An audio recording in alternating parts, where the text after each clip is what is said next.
નમસ્કાર, ભાગ્ય દર્પણમાં આપનું સ્વાગત છે. હું છું કૃષ્ણા. દર્શક મિત્રો, મહેનત રૂપી સોનેરી ચાવીથી ભાગ્યના દ્વાર ઉઘાડી શકાય છે. તો આજના સુવિચાર સાથે શરૂ કરી આપના ભાગ્યના દર્પણને રજૂ કરતો અમારો વિશેષ કાર્યક્રમ ભાગ્ય દર્પણ.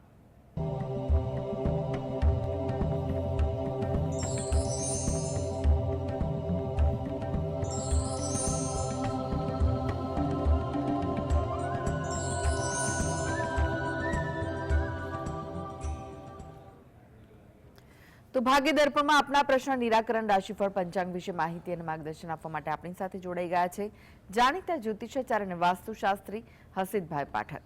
હસીતભાઈ, ભાગ્ય દર્પણમાં આપનું સ્વાગત છે. નમસ્કાર. નમસ્કાર. હસીતભાઈ, સૌપ્રથમ જાણવા માંગીશું આજના પંચાંગ વિશે. શું કહે છે આજનું પંચાંગ? હા, આજના દિવસની શુભ શરૂઆત કરીએ પંચાંગ જાણકારીથી. આજે વાર છે શુક્રવાર. વિક્રમ સંવત 2081 ચાલી રહ્યો છે. તારીખ છે 27 ડિસેમ્બર 2024, 27/12/24. આજની તિથિની વાત કરીએ. માગશર મહિનો ચાલે છે, તેનો કૃષ્ણ પક્ષ એટલે કે વદ પક્ષ છે અને તિથિ આવે છે બારસ. એટલે આજની તિથિ કહે છે માગશર વદ બારસ. નક્ષત્ર વિશાખા આવે છે, કરણ કૌલવ આવે છે અને યોગ ધૃતિ આવે છે.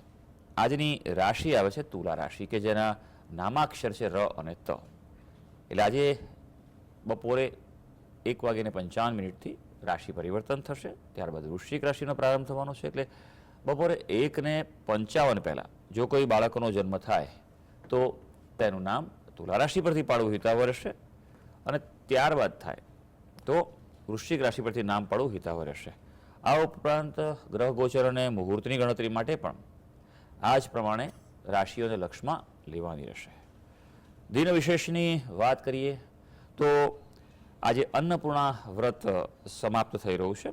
માગશર મહિનામાં અન્નપૂર્ણા વ્રત કરવામાં આવતું હોય છે અને તેની ઉજવણી છે આજે સમાપ્ત થાય છે. આજે વિછુડાનો પ્રારંભ થશે બપોરે 1:56 વિછુડો એટલે કે જ્યારે ચંદ્ર છે વૃશ્ચિક રાશિમાં પ્રવેશ કરે ત્યારે એ વિછુડો ગણાતો હોય છે. અમુક કાર્યો જે છે તે વર્જ્ય ગણાતા હોય છે, માટે યોગ્ય સલાહ લઈને આગળ વધવાનું જરૂરી બને છે. અને વ્યતિપાત મહાપાત યોગ પણ છે જે અશુભ ગણાતો હોય છે, જે પણ બપોરે 2:25 9:47 સુધી રહેવાનો છે. કારણ એ સમયમાં પણ અમુક કાર્યો જે છે તે થઈ શકતા નથી, અશુભ યોગ કહેવાય છે. આ સમયમાં જો કોઈ બાળકનો પણ જન્મ થયો હોય તો તેનું પણ વિધાન કરાવવું જરૂરી પડતું હોય છે. જી હસીતભાઈ, આજની વાસ્તુ ટીપ શું છે દર્શક મિત્રો માટે? હા, વાસ્તુ ટીપમાં આપણે વાત કરી રહ્યા છીએ દિશાઓમાં, અને ખાસ અગ્નિ દિશાની વાત કરી રહ્યા છે. અગ્નિ દિશા એ ખૂબ મહત્વની દિશા છે. એ સંતુલનની દિશા છે. 5 તત્વોમાં એ વચ્ચેની દિશા છે, તત્વોની છે, અને એટલા માટે એનું મહત્વ ઘણું આપવામાં આવેલું છે. આપણે ત્યાં એમ કહેવાય છે કે અગ્નિની સાક્ષીએ પવિત્ર કાર્ય કરવામાં આવે છે. જો લગ્ન થાય તો પણ અગ્નિની સાક્ષીએ ફેરા ફરવામાં આવે છે. કોઈ પણ પવિત્ર કાર્ય હોય તો આપણે હવન કરીએ છીએ, હોમ કરીએ છીએ. કોઈ પણ પ્રકારની નકારાત્મક ઉર્જા જો ઘરમાં હોય, પણ જો અગ્નિ તત્વને જો બેલેન્સ કરવામાં આવેલું હોય તો તે ઉત્તમ રીતે એને બેલેન્સ કરતું હોય છે. ખાસ કરીને અગ્નિ જે દિશા જે છે તે રોગો માટે પણ ખૂબ અગત્યનું છે. ખાસ કરીને જો અગ્નિ દિશા ઇમ્બેલેન્સ હશે તો પિત્તની તકલીફ ખૂબ જોવા મળતી હોય છે. અને પિત્તવાળા જે વ્યક્તિઓ જે છે એ લોકો માટે ખાસ સાચવવાનું છે કે તમારા ઘરમાં કોઈ પણ પ્રકારે અગ્નિ તત્વ જે છે તે ઇમ્બેલેન્સ ન થવું જોઈએ, નહીં તો પછી આ તકલીફ આપે છે. અગ્નિ તત્વ ખાસ પૈસા માટે ખૂબ મહત્વની છે. જે વ્યક્તિના જીવનમાં પૈસાની તકલીફ જોવા મળે છે ત્યાં ક્યાંક ને ક્યાંક અગ્નિ તત્વ પણ બેલેન્સ થયેલું જોવા મળે છે. તો પૈસાની તકલીફ દૂર કરવા પણ અગ્નિ તત્વને સુધારવું જરૂરી છે. જી હસીતભાઈ, 12 રાશિનું રાશિફળ જાણીએ તે પહેલા એક દર્શક મિત્ર આપણી સાથે જોડાયા છે, કિરણભાઈ છે. કિરણભાઈ, આપણે જેમના માટે પ્રશ્ન પૂછવો હોય તેમની જન્મ તારીખ જણાવો. 16/7/75. ફરીથી જણાવશો? ફરીથી એક વખત જણાવશો? 16/7/75. જી. જન્મ સમય કયો છે? જન્મ સમય મેડમ ખ્યાલ નથી, પણ જન્મ સ્થળ ખબર છે, પાદરા કુરાલ. જી જી. તો પ્રશ્ન, હા, પ્રશ્ન જણાવો. મેડમ નું શું છે, એમાં સ્ટેટસ મારા વાઈફ જ છે, અમારે બેને બહુ ટસલ થયા કરે છે, ઝઘડા બહુ થયા કરે છે અમારા બંનેને, એના માટે જાણવું હતું મારે. સારું. જો જીવનમાં ઘણીવાર પરિસ્થિતિ કાબુ બહાર જાય ત્યારે હંમેશા ઉપાય માટે પ્રયત્ન કરવા જોઈએ. આપે જે વિગત આપી છે એ અનુસાર આપણી કુંડળી બનતી નથી, કારણ કે સમયનો આપને ખ્યાલ નથી. કુંડળી બનાવવા માટે 3 માહિતી ખૂબ જ આવશ્યક છે: જન્મ તારીખ, સમય અને સ્થળ. જન્મ કુંડળી એટલે તમે જ્યારે જન્મ્યા તે સમયનો આકાશમાં ગ્રહોની સ્થિતિ નકશો, એમ સમજો આકાશનો નકશો હતો. આપણા મહાન ઋષિમુનિઓએ શોધી કાઢ્યું કે કયા સ્થાનમાં કયા ભાગમાં જે ગ્રહો હશે તો શું ફળ આપશે. આકાશની પરિકલ્પના એક વર્તુળ તરીકે કરવામાં આવેલી છે અને એના 12 ભાગ પાડ્યા, જેને 12 રાશિ કહેવામાં આવે છે. તો એ રીતે ગણતરી કરવામાં આવી હતી અને એનું શું ફળ મળશે તે પણ કહ્યું, અને ખાસ એ લોકોએ કેટલું કલ્યાણ કર્યું છે કે ઉપાયો પણ બતાવ્યા છે. હવે તમારી જે કુંડળી આવી રહી છે, કર્ક લગ્નની કુંડળી આવી રહી છે. રાશિ જે છે તમારી એ તુલા રાશિ છે અને સપ્તમ સ્થાનનો અધિપતિ એ શનિ થયેલો છે. એટલે કંઈક ને કંઈક નાની મોટી માથાકૂટ થયા કરે, કારણ કે સપ્તમ સ્થાનનો અધિપતિ જે છે તે શનિ એ 12મા સ્થાનમાં છે અને ઉપરાંત સૂર્ય સાથે હોવાને કારણે અસ્તનો થયેલો છે. એટલે શનિની ઉપાસના જેટલી તમે કરશો એટલું તમારા માટે સારું છે. બીજી વસ્તુ ખાસ, તમારા ઘરની પશ્ચિમ દિશા છે અને નૈઋત્ય દિશા છે, ત્યાં કોઈ દોષ હોવાની સંભાવના છે. તો વાસ્તુ દોષનું પણ નિવારણ કરાવશો તો જીવનમાં અનુકૂળતા રહી શકશે. અનેક દર્શક મિત્ર જોડાયા છે. દિનેશભાઈ છે. દિનેશભાઈ, આપણે જેમના માટે પ્રશ્ન પૂછવો હોય તેમની જન્મ તારીખ જણાવો. જન્મ તારીખ છે 3/12/81. 3/12/81. હા. જન્મ સમય જણાવો. જન્મ સમય કારતક સુદ ને સોમવાર ને 5:15. 5:15 એ સવારે કે સવારે સવારે? જી. અને સ્થળ કયું છે? સ્થળ છે સાયલા, સુરેન્દ્રનગર બાજુ પાસે. પ્રશ્ન જણાવો, શું પૂછવું છે? આપણે ગમે એટલી મહેનત કરીએ ને તો આપણે આગળ આવતા નથી ને આપણે આમ ખર્ચ વધતું જ જાય છે. હાજી, શું કરો છો ભાઈ આપ? મારે બધું ગ્રહ ઉદ્યોગ ને કેટરિંગ નો ને બધો કામકાજ છે, ગ્રહ ઉદ્યોગ બધા લગ્ન પ્રસંગના પ્રોગ્રામ કરીએ. સારું, ચાલો જોઈ લઈએ આપણે કે કુંડળી શું કહી રહી છે અને શું કરવું જોઈએ. જીવનમાં હંમેશા વ્યક્તિએ એક વાતનું ધ્યાન રાખવાનું છે કે ભાઈ મહેનત તો કરવાની જ છે. હા, ઓછી વધતી મહેનત હોય છે કારણ કે તમારા કર્મો પ્રમાણે તમને ફળ મળે છે. ઘણા વ્યક્તિ એવા હોય છે કે 12 કલાક મહેનત કરે તો હાથમાં કશું નથી આવતું, અને ઘણા વ્યક્તિ 1-2 કલાક મહેનત કરતા હોય તો પણ ઘણું કમાતા હોય છે. આવું પણ છે, પણ વિના પરિશ્રમ તો મહેનત નથી. એટલે ખાલી હાથ પગની મહેનત નથી, તમારા મગજની મહેનત કરવી એ પણ એટલી જ એ ફળદાયક રહેતી હોય છે. ત્યારે કુંડળી પર જે નાખીશું ભાઈ તો કન્યા લગ્નની કુંડળી આવે છે. રાશિ જે છે તમારી આવી રહી છે તે મકર રાશિ આવી રહી છે. હવે મકર રાશિ માટે બસ ગણતરીના મહિનાઓ બાકી રહ્યા છે. 7.5 જે આપણી પનોતી છે તે બસ પૂરી થવા જઈ રહી છે. માર્ચ મહિનામાં પનોતી પૂરી થશે, ત્યારબાદ આપણે ઘણી રાહત રહેશે. પણ અત્યારનો સમય જે છે એ થોડો સાચવવો પડશે. ઉતરતી પનોતી એમ કહેવાય કે લાભ પણ કરાવે ને લાતે મારતી જાય છે. એટલે બને તેટલું મહેનતું રહેજો, પ્રામાણિક રહેજો, લોકોને મદદ કરવાની વૃત્તિ ચાલુ રાખજો. કોઈ ઉતાળમાં લાલચમાં શોર્ટકટ ન અપનાવતા આપના માટે ખૂબ જરૂરી છે. ગુરુ મહારાજની સ્થિતિ આપની દ્વિતીય સ્થાનમાં છે, એ આપને અનુકૂળતા આપી રહી છે. સૌથી પહેલી વાત, તમારા કુળદેવીને પ્રાર્થના કરો. જેટલી પ્રાર્થના કરશો એટલો તમને લાભ થશે. અને બીજું કે શુક્ર ગ્રહના જપ કરો, શુક્રના દાન કરો. જો આજે શુક્રવાર છે, અને શ્રી સૂક્તના પાઠ કરો. લક્ષ્મીજીને જેટલા પ્રસન્ન કરશો એટલા જ લક્ષ્મીજી પ્રસન્ન થવાના છે. પણ પ્રસન્ન કરવા માટે એમની પૂજા ઉપાસના કરવી પડે, યાદ કરવા જોઈએ. અને લક્ષ્મીજીને પ્રસન્ન કરવા હોય તો પહેલી વસ્તુ એ પણ છે કે તમે ઘરની સ્ત્રીઓને માન આપો, સન્માન આપો, એમને પણ તમે સુખી રાખો. એ પણ એટલું જ અગત્યનું છે. ઘણીવાર એ જોવા મળતું હોય છે કે લોકો બધી પૂજા ઉપાસના બધી 1000 પ્રકારની કરતા હોય છે અને ઘરની જ જે સ્ત્રીઓ, જે દેવી છે એનું અપમાન કરતા હોય છે અને તેને અવગણતા હોય છે. તો પછી ક્યાંથી મેળ ખાય? હા, એટલે પાયાના નિયમો છે એ તમારે અપનાવવાના છે તો સફળતા મળી શકશે. જી. પૂનમબેન જોડાઈ ગયા છે. પૂનમબેન, આપણે જેમના માટે પ્રશ્ન પૂછવો હોય તેમની જન્મ તારીખ જણાવો. મારો પ્રશ્ન પૂછો છો. મારી જન્મ તારીખ 20/5/2008. 20/5/2008. જન્મ સમય કયો છે? રાત્રે 8 વાગે 7 ને 8 વાગે સવારે કે સાંજે? સાંજે જી. અને સ્થળ? હિંમતનગર. પ્રશ્ન જણાવો, શું પૂછવું છે? 2000 પછી કેવું રહેશે ભણવા માટે? અચ્છા, શું અભ્યાસ કરો છો? 10માં. 10માં છો જી, એમ ને? હા, હા, અત્યાર સુધી કેવો અભ્યાસ રહ્યો તમારો? સારું રહ્યું. બસ તો પછી સારું જ રહેશે. જુઓ, સારું જ રહેશે. હા, હવે ધારો કે હું તમને બેન કહું કે બરોબર નથી, તમે શું કરશો કહો? છે ને? હા, જ્યોતિષ છે, ફક્ત જ્યોતિષ નથી, સાયકોલોજી છે, માનસશાસ્ત્રનો પણ વિષય છે, એટલા માટે અમે હંમેશા કન્સલ્ટેશન સારું આપતા હોઈએ છીએ. હા, ખૂબ સારી વાત છે. દરેક વ્યક્તિએ પોતાનું ભવિષ્ય જાણવા માટે અને સુધારવા માટે પ્રયત્ન કરતા જ રહેવું જોઈએ.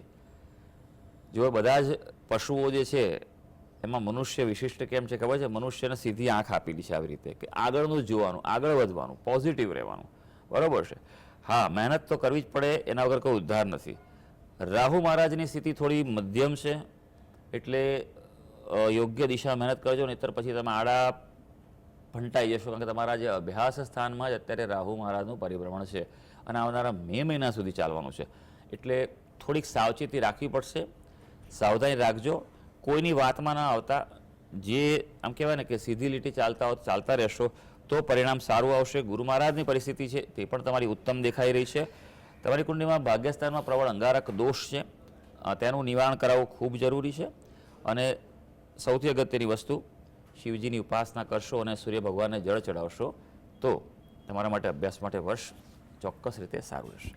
જી. અનેક દર્શક મિત્ર જોડાયા છે. નિખિલભાઈ છે. નિખિલભાઈ, આપને જેમના માટે પ્રશ્ન પૂછવો હોય તેમની જન્મ તારીખ જણાવો. હાજી, મારી જન્મ તારીખ છે 14/5/1968, 14 May 1968. જી. જન્મ સમય કયો છે? સમય સાંજના 7:30 કલાકે અને સ્થળ? અને સ્થળ ડાકોર. જી. પ્રશ્ન જણાવો. અગાઉ મારે નોકરી બાબતે 3-4 વખત વાત થઈ છે, પણ હવે એ સમય મારો નોકરીનો પણ 2026 મે માં પૂરો થવા આવે છે, રિટાયરમેન્ટ આવે છે મારું. જી. તો મારે એટલું જાણવું છે ત્યાં સુધી મારી પ્રગતિ કેવી છે, અને રિટાયરમેન્ટ પછી મને એક્સટેન્શન મળશે તો એ મારે લેવું કે કેમ મળશે, તો અથવા મારી લીગલ કન્સલ્ટન્સી કરવાની ઈચ્છા છે તો એ કેવું રહેશે? હાજી, તમે જે વિગત આપી છે અનુસાર જો કુંડલી પર નાખીશું, વૃશ્ચિક લગ્નની કુંડલી છે, વૃશ્ચિક રાશિ પણ તાપની આવી રહી છે. પંચમ સ્થાનમાં રાહુ શનિનો શ્રાપિત દોષ છે, જે લાભ સ્થાનમાં ક્યારેક ઉતાર ચઢાવ આપી દે છે.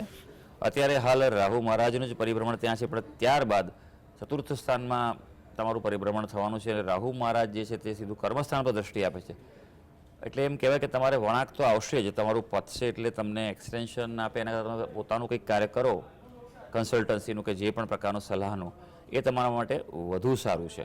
હા, રાહુની જ દશા તમારી અત્યારે ચાલી રહી છે, એટલે થોડુંક સાચવવું જરૂરી છે. કોઈ પણ પ્રકારનું રિસ્ક ન લેતા, કારણ કે શ્રાપિત દોષ છે રાહુ શનિનો, અને તેના માટે ખાસ સલાહ છે કે તમે વિન્યાસ સંકલ્પ પદ્ધતિથી તેનું નિવારણ કરાવો, એ આપના માટે સારું રહેશે. જી. જી. હસીદભાઈ, હવે રાશિફળની વાત કરીએ. રાશિમંડળની પ્રથમ 3 રાશિ મેષ, વૃષભ, મિથુન રાશિના જાતકોનો આજનો દિવસ કેવો રહેશે? હા, શરૂ કરીએ આજના દિવસનું રાશિ ભવિષ્ય. સૌથી પહેલી રાશિ આવે છે મેષ રાશિ, કે જેના નામાક્ષરો છે અ, લ અને ઈ. આજના દિવસે તમને તાજગી અને ઉત્સાહ અનુભવાય તેવો દિવસ છે, એટલે તમે એક આત્મવિશ્વાસની ખુમારી અનુભવશો. હા, નવી કોઈ ખરીદી કરવી હોય તો આજે થઈ શકે એવું છે. અને સારી વાત એ છે કે દાંપત્ય જીવનમાં આજે અનુકૂળતા રહેવાની છે. હવે વૃષભ રાશિ, જેના નામાક્ષર છે બ અને ઉ. પરિવારમાં આનંદ રહેશે તે પ્રકારનો આજનો દિવસ જાય તેવું બને. નોકરિયાત વર્ગને સેવાકર્મી હોય તેના માટે પણ સારું છે. હા, આજે નવી મુલાકાતો લાભદાયી છે, એટલે કોઈ નવી મિટિંગ કરવાની હોય, ચર્ચા કરવાની હોય, ઓફર કરવાની હોય, ઇવન ખાસ કરીને જે અપરિણિત વ્યક્તિઓ છે તેઓ પાત્ર પસંદગી માટે પણ આજે કોઈ મિટિંગ કરવાની કે ફોલોઅપ કરવાનું હોય તો ચોક્કસ કરી લેજો. મિથુન રાશિ, જેના નામાક્ષર છે ક, છ અને ગ. આજે કોઈ નવી શરૂઆત કરવી હોય તો દિવસ સારો છે. આયોજન બી તમે સારું હોય તો કરી શકો છો. ખાસ કરીને વિદ્યાર્થી માટે અભ્યાસ ક્ષેત્રે આજનો દિવસ અનુકૂળતા આપી રહ્યો છે, એટલે આજે અઘરા વિષયો હાથ પર લઈને મહેનત કરી લેજો. હા, આજે ધાર્મિકતામાં પણ વધારો થાય તેવો દિવસ છે ને થોડુંક ધર્મ, ધ્યાન, પૂજા, ઉપાસના થોડી વધારે કરી લેજો. જી, હવે વાત કરીએ કર્કશી અને કન્યા રાશિના જાતકોની. તેમનો આજનો દિવસ કેવો રહેશે? કર્ક રાશિની વાત કરીએ. કર્ક રાશિના જાતકોના નામાક્ષરો છે ડ અને હ. થોડી મનમાં ક્યાંક નાની મોટી ચિંતા રહે તેવો આજનો દિવસ છે. સામાજિક ક્ષેત્રે, જાહેર ક્ષેત્રે હોય તો વિવાદથી બચવું એ ખૂબ જરૂરી છે. આજે ખાસ સલાહ છે કે કોઈ નવા રોકાણ કરવાના હોય તો તે તમને ટાળવાની સલાહ છે. હવે સિંહ રાશિ, જેના નામાક્ષર છે મ અને ટ. આજે કોઈ ધાર્મિક યાત્રાનું આયોજન થાય, ક્યાંક કોઈક મંદિરે જવાનું, દેવદર્શને જવાનું પ્લાનિંગ થાય તેવું પણ બની શકે. અને જો એવું પ્લાનિંગ થાય તો ચોક્કસ જઈ આવજો. આર્થિક લાભના પણ યોગ છે અને સારી વાત એ છે આજે કે માંદગીમાં રાહત મળી શકશે. હવે વાત કરીશું કન્યા રાશિ, જેના નામાક્ષર છે પઠ અને અણ. થોડુંક સાચવવાનો આજનો દિવસ છે કે કોઈને કોઈ બાબતે કુટુંબમાં ગેરસમજ ઊભી થઈ શકે એવું છે અને થોડુંક સંયમથી કામ લેજો, નહીં તો પછી આ વિવાદ વધી પણ શકે એવું છે. હા, સામાન્ય ધનલાભ આજે થવા જઈ રહ્યો છે, પણ વિદ્યાર્થી વર્ગ માટે થોડો પ્રતિકૂળ દિવસ છે, માટે વધુ મહેનત કરવી પડશે. જી, હસીદભાઈ જોડાયેલા રહેશો. આગળ પણ બાકીની રાશિઓનું રાશિફળ આપની પાસેથી જાણીશું. તો ભાગ્ય દર્પણમાં આગળ વધીએ તે પહેલા લઈએ બ્રેક.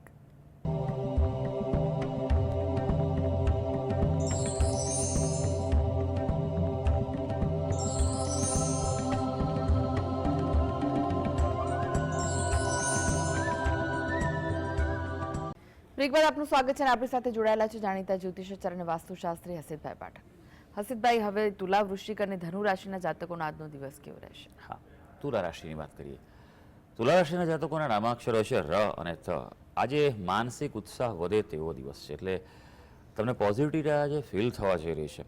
મિલન મુલાકાતના પણ પ્રસંગો છે આજે અને માન સન્માનમાં પણ વૃદ્ધિ થવાની છે. આજના દિવસનો ઉત્તમ ઉપયોગ કરી લેજો. વૃશ્ચિક રાશિ, જેના નામાક્ષર છે ન અને ય. થોડું આજનો દિવસ સાવધાનીથી પસાર કરજો. આમાં ખાસ કરીને બપોર સુધીનો સમય છે તે વધારે અગત્યનો છે. ત્યારબાદ જેમ જેમ દિવસ આગળ વધશે તેમ સારું ફીલ થઈ શકશે. સરકારી કાર્યોમાં આજે અવરોધ થવાની સંભાવના છે. હા, વિદેશથી અથવા દૂરના સ્થાનોથી તેને લગતા કોઈ કાર્યો હશે તો તેમાં અનુકૂળતા અને લાભ થઈ શકશે. ધનુ રાશિ, જેના નામાક્ષર છે બ, ધ, ફ અને ડ. કોઈ નવી શરૂઆત આજે થઈ શકે તેમ છે. ઉપરાંત કોઈ આર્થિક લાભની આશા અપેક્ષા હશે તો એ પણ આજે ફળી શકે તેવું છે, યોગ્ય હોય અને અનુકૂળ હોય તો. હા, અવિવાહિતો માટે પણ આજે શુભ સમય છે. જી, એક દર્શક મિત્ર આપણી સાથે જોડાઈ ગયા છે, નિરંજનભાઈ છે. નિરંજનભાઈ, આપણે જેમના માટે પ્રશ્ન પૂછવો હોય તેમની જન્મ તારીખ જણાવો. 22 ફેબ્રુઆરી. અને વર્ષ? હા, વર્ષ કયું છે? 22 ફેબ્રુઆરી 1947. જી, જન્મ સમય કયો છે? હેલો, જન્મ સમય કયો છે? રાત્રે 4 વાગે. જી, અને સ્થળ કયું છે? જન્મ સ્થળ? સુરેન્દ્રનગર. પ્રશ્ન જણાવો, શું પૂછવું છે? પ્રશ્ન શારીરિક અનેક તકલીફો હે.